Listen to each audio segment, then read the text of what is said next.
Welcome to Namit Bicol TV! Ngayon ay tuturuan ko naman kayo kung paano gumawa ng napakasarap na Thai cuisine na ang ibig sabihin ay Thai style stir-fried noodles o Pad Thai. Ano pang hinihintay nyo? Tara, umpisa na natin!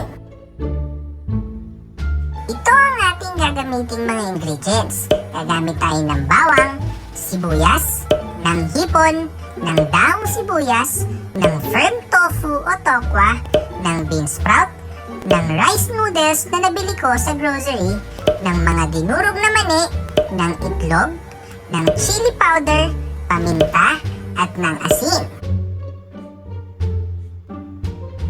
Para naman sa Pad Thai sauce ay gagamit tayo ng asukal, ng tubig, ng Thai fish sauce, ng oyster sauce, at ng Pad Thai paste o tamarind paste. Ito ay mabibili nyo lang din sa mga groceries. Ang una nating gagawin ay paghahaluin lang natin ang mga ingredients sa paggawa ng Pad Thai sauce.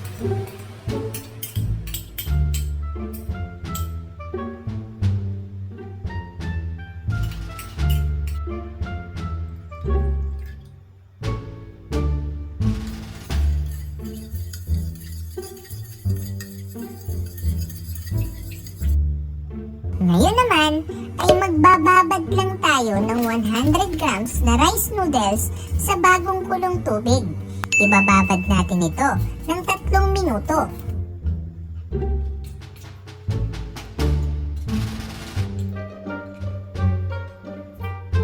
Pagkaraan ng 3 minuto ay isasala lang natin ang binabad sa mainit na tubig na rice noodles.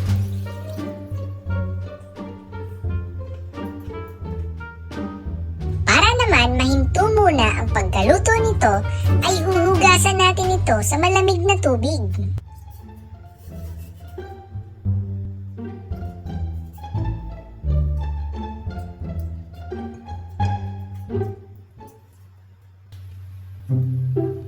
Ngayon ay magpapainit na tayo ng mantika sa ating gagamiting kawali.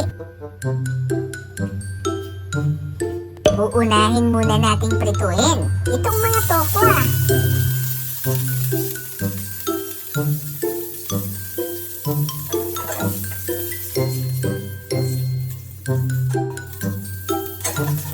Pag naging golden brown na, ay isi-set aside na muna natin ito. Ngayon naman ay mag-uumpisa na tayong mag-isa ng bawang.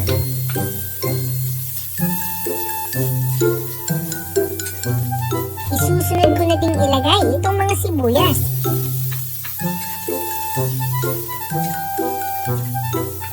Ngayon naman ay ilalagay ko na itong mga hipon.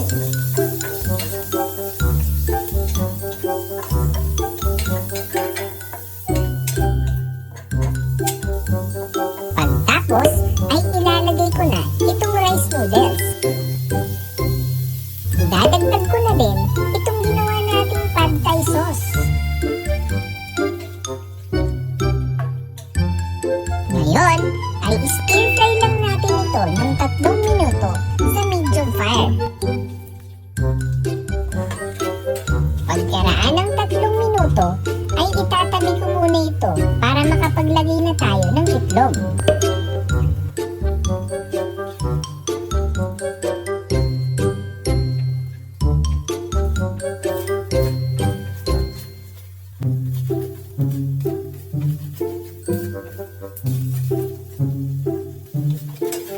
Kapag nakita niyong naluto na ang itlog, ay ihahalo na natin ito sa ating ginagawang noodles.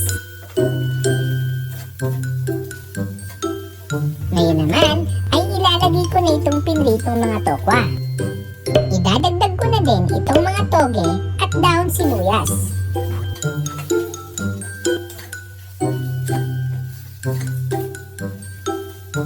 Maglalagay na din ako ng kaunting paminta pati ng asin.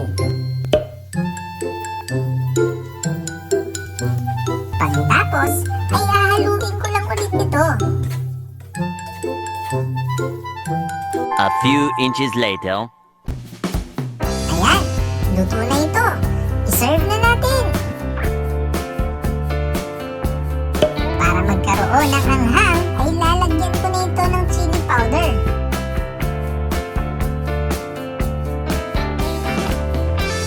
Ilalagay ko na din